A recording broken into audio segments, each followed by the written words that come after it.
అందరికీ బాగున్నారా? నేనైతే చాలా బాగున్నాను. ఈరోజు రెసిపీ వచ్చేసి మేతి కూర అండి. మెంతం కూర అని కూడా అంటారు. సో దాన్నైతే మంచిగా తెంపుకొని మంచిగా కడగాలండి. నేనైతే సాల్ట్ వేసుకొని కడుగుతా. ఏ కాయగూర అయినా కానీ సాల్ట్ వేసుకొని కడగాలండి. ఇంకా ముఖ్యంగా ఆకుకూరలు అయితే తప్పకుండా సాల్ట్ వేసుకొని కడగాలి. సో నేనైతే సాల్ట్ వేసుకొని మంచిగా కడిగి 2-3 టైమ్స్ కడిగి పెట్టేసుకున్నానండి. సో దీంట్లో మీరైతే ఒకసారే చూస్తారు, బట్ మేము ఇంకా 2 టైమ్స్ కడిగింది పెట్టలేదు. సో 3 టైమ్స్ మంచిగా కడగాలండి. సో కడిగి మంచిగా దాంట్లో జల్లెడ లాగా ఉంటుంది కదండి, అట్లాంటి దాంట్లో వేసుకోండి. వాటర్ అన్నీ వెళ్ళిపోతాయి. సో బౌల్ ఒకటి పెట్టేసుకోవాలి. బౌల్ పెట్టేసుకొని మనం ఇంకా కూర వండడానికి వెళ్ళిపోదాం ఇంకా. సో నేనైతే బౌల్ పెట్టాను, అన్నీ రెడీ చేసి పెట్టుకున్నాను. మనకు కావలసిన పదార్థాలన్నీ పెట్టేసుకున్నానండి. సో బౌల్ పెట్టేసుకొని దాంట్లో నేనైతే 4 స్పూన్ ఆయిల్ వేసుకున్నానండి. ఎందుకంటే దీంట్లో మనం వాటర్ అస్సలే యాడ్ చేయం కాబట్టి, అందుకని మనం కొంచెం ఆయిల్ మంచిగా ఉంటేనే టేస్ట్ బాగుంటుందండి. సో దీనికి ముఖ్యంగా ఎల్లిపాయ అండి. నా ప్రతి కర్రీలో నేను ఇంపార్టెన్స్ ఇచ్చేది ఎల్లిపాయ అండి.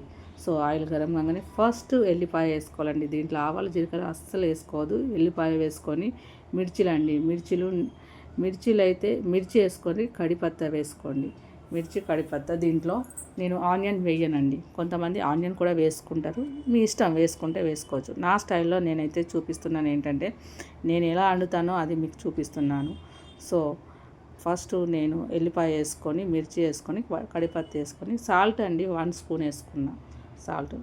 ఈ మెంతం కూర మాత్రం ఎన్ని కట్టలు మీకు చెప్పలేను కదా. సో ఇదైతే ఒక 40 రూపీస్ అండి. అంటే ఒక 20 రూపీస్కు చిన్న 5 కట్టలు ఇచ్చారు.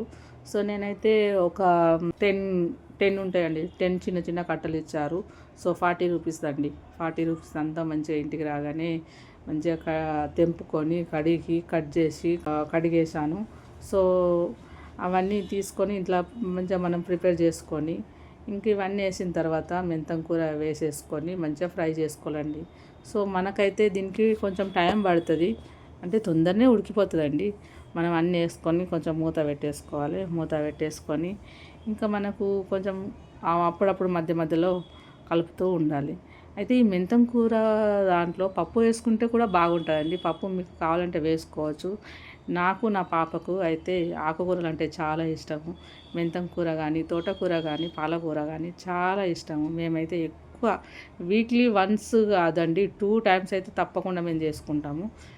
ఏదైనా తోటకూర కానీ, పాలకూర కానీ, మెంతం కూర కానీ. సో ఆకుకూరలు అయితే మా ఇంట్లో వీక్లీ 2 టైమ్స్ ఉంటాయండి. మీరు కూడా చేసుకోండి, హెల్తీగా ఉండండి. సో నేనైతే 1 టమాటా వేసుకున్నానండి. 1-2 టమాటాలు వేసుకోవచ్చు మీరు మెంబర్స్ని బట్టి. మేమైతే ప్రజెంట్ 3 ఉన్నాం కాబట్టి 1 టమాటా వేసుకున్నానండి. సో మీరు కలిపి మళ్ళీ మూత పెట్టుకోవాలండి.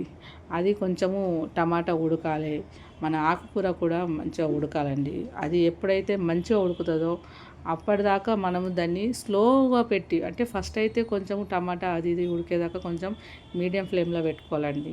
సో లాస్ట్ కొంచెం టమాటా ఉడికిన తర్వాత మాత్రం మనం కొంచెం స్లో ఫ్లేమ్లో పెట్టుకొని ఉడికియాలి, లేదంటే అడుగు అంటుకుంటుంది. ఎందుకంటే దీంట్లో వాటరు అనేది ఏమీ లేదు కాబట్టి మనం కొంచెం అప్పుడప్పుడు కలుపుతూ ఉండాలి.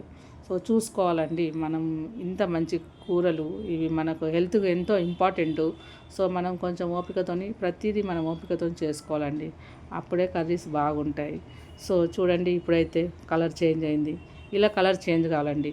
గ్రీన్ ఉన్న ఆకుకూర అలా డార్క్ వచ్చేసింది. సో ఇలా చేసుకోండి.